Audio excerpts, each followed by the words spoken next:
అలా నిన్ను పిలిచే అర్హత నాకు లేదేమో. అలవాటైన పిలుపు మరోలా పిలవడానికి నాకు మనస్సు రాక. అల్లుడు, నేనంటే నీ కోపంగా లేదు. మీరేం చేశారని నాకు మీ మీద కోపం. ఎందుకు చేయలేదు బాబు. అలాంటి నీచురాల్ని కని పాపమే చేశాను. దాన్ని నీలాంటి యోగ్యుడికిచ్చి పెళ్లి చేసి మహాపాపం చేశాను. ఇంతకన్నా ఏం చెయ్యాలి? అల్లుడు, ఇవే చేతులతో నీ కాళ్ళు కడిగి కన్యాదానం చేసి ఈవేళ నిన్ను నలుగురిలోనూ నవ్వుల పాలు చేసి నీ జీవితాన్ని నాశనం చేశాను. ఇవే చేతులతో అది ఎక్కడున్నా వెతికి పట్టుకుని ఊరి నడిబొడ్డులో నిలబెట్టి ఒక్క ముక్కలుగా నరికి ఆ రక్తంతో మళ్ళీ నీ కాళ్ళు కడిగి నా పాపాన్ని కడిగేసుకుంటాను. అప్పుడైనా నన్ను క్షమిస్తావా? అల్లుడు? మావయ్య, మనిషిని చంపినంత మాత్రాన పోయిన పరువు తిరిగి వస్తుందా? జానకిని ముక్కలు చేసినంత మాత్రాన ముక్కలైపోయిన మన ప్రతిష్ట మళ్ళీ వస్తుందా? మనల్ని కాదని వెళ్ళిపోయిన వాళ్ళ గురించి ఆలోచించటం, ఆవేశపడటం అనవసరం మావయ్య. మనం చేయగలిగింది ఒక్కటే, ఆమెను మర్చిపోవటం.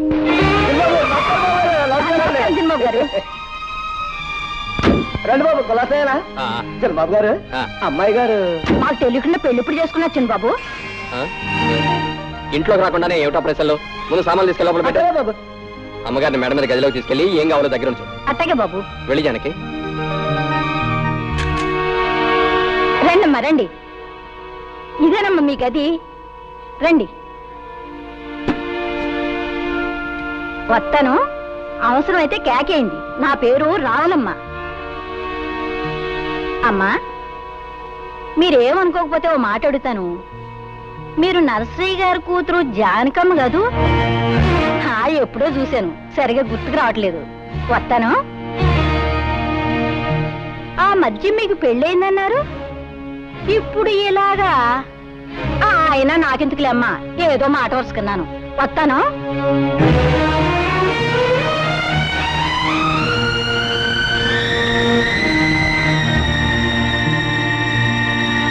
అయితే ఎంతగా అమ్మాయి ఎవరంట? బాగానే ఉంది వరుస. రామాయణం అంతా విని రాముడికి సేతేమవుతుందన్నట్టుంది. అది కాదే, నరసింహయ్య గారు పెద్దమ్మాయి అంటున్నా, అరే మేనల్లుడికి ఇచ్చి పెళ్లి చేశారంటున్నా, పిల్ల కూడా పుట్టిందంటున్నా, మరి చిన్నబాబు గారు కూడా వచ్చేయడం ఏంటే? ఎందుకలా వచ్చేసింది? ఎందుకు వచ్చేయడం ఏంటి? పరాయి మగాడితో పెళ్ళైనాడది ఎందుకు వచ్చేస్తుంది? పళ్ళుకో వెక్కి చిన్నబాబు గారితో లేచొచ్చేసింది.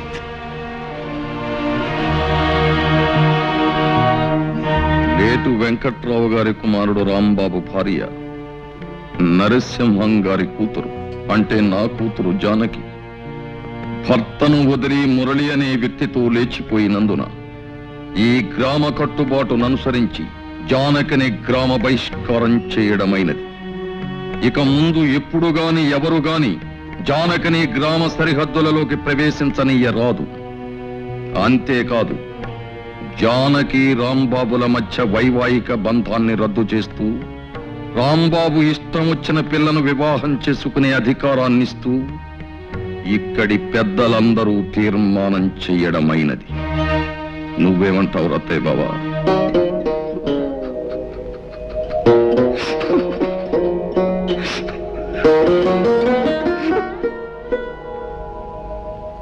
గురుగారు, నాకు చిన్న అనుమానం. అవకాశం ఇచ్చాను, అడుక్కో. జాతిరత్నం అంటే ఏమిటి గురుగారు? జాతిరత్నం అంటే కట్టుకున్న మొగుణ్ణి వదిలేసి పరాయి మొగాడితో లేచిపోయే కులస్త్రీ. ఆవేశానికి ఇది సమయం కాదు. నా మాట పెట్టు.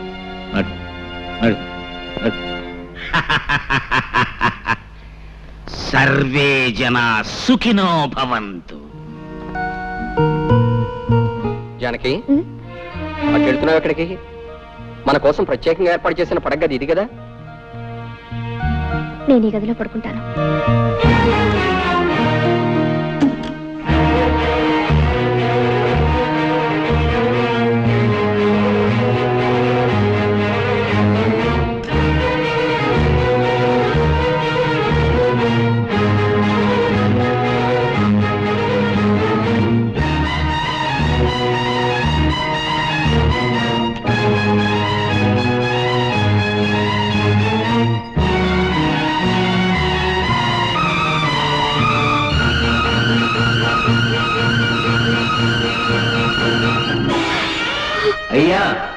తహసీల్దారంటే ఓ మగాడు తన పరువుని ప్రతిష్టని గౌరవాన్ని తహసీల్దారుగా మెడలో వేస్తున్నాను.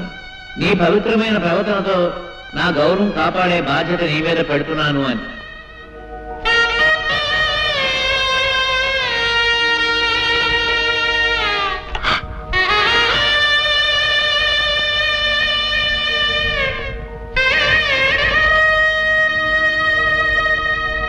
యజమానస్య కుమార్యాః పైడిపాలగోత్రాయాః జానకమ్మదాయాః. సింహం ఏమిట్రా ఇదంతా? నీకేమైనా పిచ్చి పట్టిందా? పదరా పోదాం. పంతులు, నాకు కాదురా పిచ్చి, మీ అందరికీ పిచ్చి పట్టిందిరా. నా కూతురు నేటితో చచ్చిందంతో సమానం. కన్న తండ్రిగా నేను తర్పణాలు వదులుతున్నాను అంటే నాకు పిచ్చి అంటారేమిటి? పంతులు, చదవండి మంత్రాలు. ప్రేతాయాః ప్రేతాశ్వసముచ్చత్రమరజనాదాస్య ద్వాదశేహనే పిండే గణపార్వణే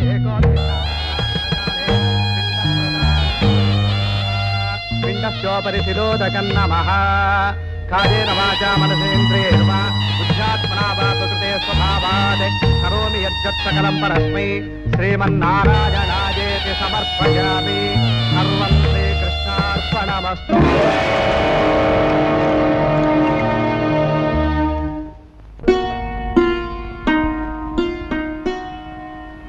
పాపకు పాలు పట్టాను.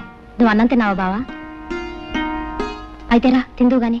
జ్యోతి, ఏం బావా? నీకు విషయం చెప్పాలి. ఏమిటది? రేపటి నుంచి నువ్వు ఇంటికి రావచ్చు. బావా, అవును జ్యోతి, నువ్వు రోజు ఇంటికి వస్తున్నావు. నా బిడ్డకు తల్లి లేని లోటు నిజానికి నీకు నేను ఎంతో రుణపడి ఉన్నాను. కానీ లోకులు వాళ్ళ నోళ్ళు ఊరుకు నిన్ను నన్ను కలిపి కట్టుకథలు అల్లుతారు. నాకు ఎలాగో తీర నష్టం జరిగిపోయింది. తలెత్తుకోలేక సంఘంలో జీవోత్సవంలా బ్రతుకుతున్నాను. నా వల్ల కానీ నా బిడ్డ వల్ల కానీ నీ బ్రతుకు ఎలాంటి కష్టం కలగకూడదు. నీ భవిష్యత్తుకి ఎలాంటి నష్టం జరగకూడదు. నీ పెళ్లికి ఎలాంటి అంతరాయం కలగకూడదు. అందుకే రేపటి నుంచి నువ్వు ఇంటికి రాకుండా ఉంటే మంచిది అని అర్థం చేసుకో. అమ్మా ఏడుస్తావు. బావన్న దాంట్లో తప్పే ఉంది. నీ మంచి కోరే చెప్పాడు. పాపిష్టి చేసిన పని వల్ల మనందరూ వేడవలసి వచ్చింది. నేను వెళ్ళకపోతే బావ ఒకడు పాపను ఎలా చూసుకుంటాడు? దానికి ఏ టైంకి ఏం కావాలో అన్ని అమర్చి పెట్టగలరా? నిజమే, కానీ మనం ఏం చేయగలం? పసిబిడ్డను నువ్వు చూసుకోలేవు బాబు. నేను తీసుకెళ్తానంటే నా మాట విన్నాడా? ఇదంతా మన కర్మ. పూర్ణ,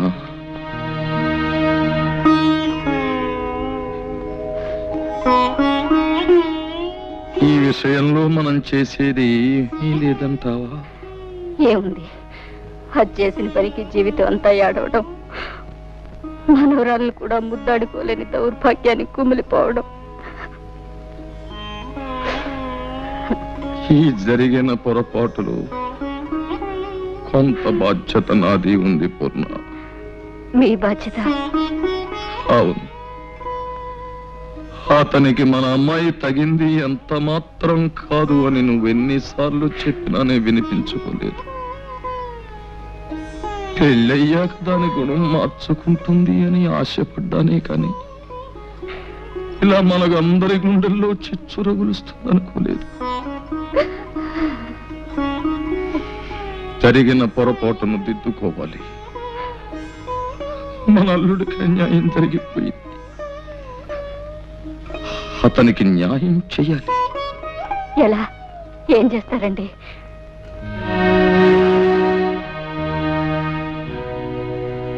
అతనికి మన జ్యోతినిచ్చి పెళ్లి చెయ్యాలి. ఏమిటి మావయ్య ఉన్నది? నాకు మళ్ళీ పెళ్ళే? వద్దు మావయ్య, నాకు అలాంటి ఆలోచన లేదు. నాతో కలిసి 7 అడుగులు వేసిన మనిషి, నాతోనే జీవితాంతం గడుపుతాన్న మనిషి మధ్యలోనే మాట తప్పి వెళ్ళిపోయిన తర్వాత మళ్ళీ ఇంకో బంధం ఎందుకు మావయ్య? ఎలాగో ఒంటరి వాడిని అయిపోయాను. ఈ జీవితం లాగే ఒంటరిగానే గడిచిపోయి నా జీవితం ఆరిపోయిన దీపం లాంటిది. ఇక ఏ జ్యోతి తిరిగి వెలిగించలేదు. లేదు బాబు, మా జ్యోతి తప్పకుండా నీ జీవితానికి వెలుగునిస్తుంది. వద్దు మావయ్య, జ్యోతికి వేరే ఏదైనా మంచి సంబంధం చూసి పెళ్లి చేయండి. నా మాట వినండి. మా మాట కూడా కాస్త విను బాబు.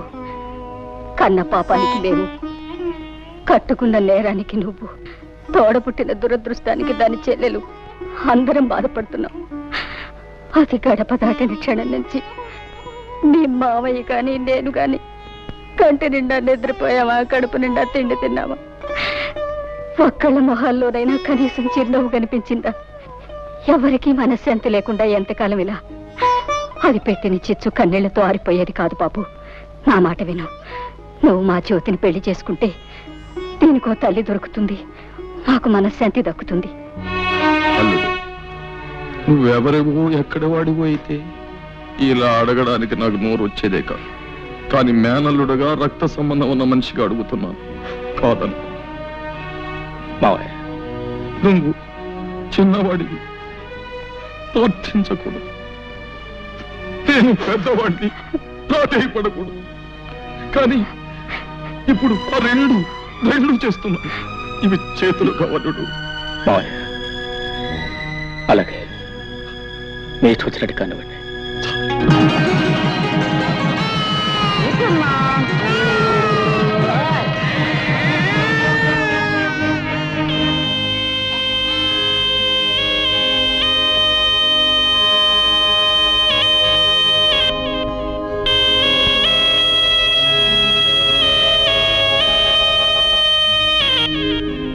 అమ్మా జానకి,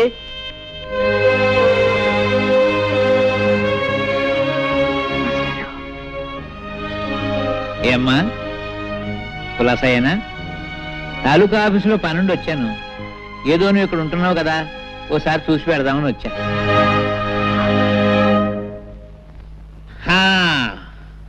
అబ్బో, ఇల్లు చాలా బాగుందమ్మా, చాలా పెద్ద ఇల్లు. ఈ సోఫాలు, కుర్చీలు, టేబుల్స్, లైట్స్ చాలా ఖరీదుంటాయనుకుంటాను. చాలా సంతోషం తల్లి. మీ నాన్న ఏడుస్తూ అన్నాడు, ఒరే పంతులు, పెద్దది ఎలా చేసింది ఏంట్రా అన్నాడు. నేనన్నాను, ఊరుకోరా పిచ్చోడా, అదేం తెలివి తక్కువది కాదు, ఏదో గొప్పతనం లేదే ఇంత పని చేస్తుందా అని నేనన్నాను. నేను అన్నది కరెక్టేనమ్మో, లేకపోతే ఆ పేదరాంబాబు నీకు ఇవన్నీ ఎక్కడ తెచ్చి పెట్టగలడు? అమ్మా అతను అదే ఇంతకీ అతను ఏమన్నారు జానకమ్మ తల్లి? భర్త అనడానికి కుదరదు, ఎందుకంటే అతను నీ మెళ్ళలో తాడి కట్టలేదు కనుక. పోనీ నేను అతని భార్య అందామా, అది కుదరదు. ఏమనాలబ్బా? ఏమిటో ఏమనాలు యథోపరికి తోచావడం లేదు. పాఠాలంటే చెప్తాను గాని భాష గురించి అంతగా తెలియదమ్మా. పోనీ ఏమనాలో నువ్వు? అదేమిటమ్మా, అదేమిటి ఎడుతున్నావా? Silence silence silence. నువ్వేదో ఆనందంగా సుఖంగా ఉన్నావేమో చూసి పెడదామని నేను వస్తే ఏడుస్తావేమిటమ్మా? Silence silence. అమ్మా ఏడవకూడదు. మాస్టారు, నేను తప్పు చేశాను మాస్టారు, తప్పు చేశాను. చచ్చా ఏడవకమ్మా, చేసిన తర్వాత తప్పని తెలిస్తే ప్రయోజనం లేదమ్మా. చూడమ్మా, నీకు గుర్తుందో లేదో, నీ చిన్నప్పుడు చదువుకునేటప్పుడు వేమన శతకంలో పద్యం, కులములోన ఒక్క గుణవంతుడుండిన కులము వెలయు వాని గుణము చేత. ఆ పద్యం నువ్వు తప్పు చదివితే నిన్ను నేను బెత్తంతో కొట్టాను. మరుసటి రోజు కరెక్ట్గా అప్పచెప్పావు. కానీ నీవు ఇప్పుడు పెద్దదానివి, బెత్తంతో మందలించవలసిన వయసు కాదు నీది. సరిదిద్దడానికి వీలున్న తప్పు కాదు నువ్వు చేసింది. అది పద్యం, ఇంకోసారి చదివితే వస్తుంది. కానీ ఇది జీవితం. ఇంకో జన్మ ఎత్తితే గాని చేసిన పొరపాటు సరిదిద్దబడదమ్మా. ఈ జన్మకింతే. సైలెన్స్ సైలెన్స్ అమ్మా. మాస్టారు బాగున్నారా మాస్టారు?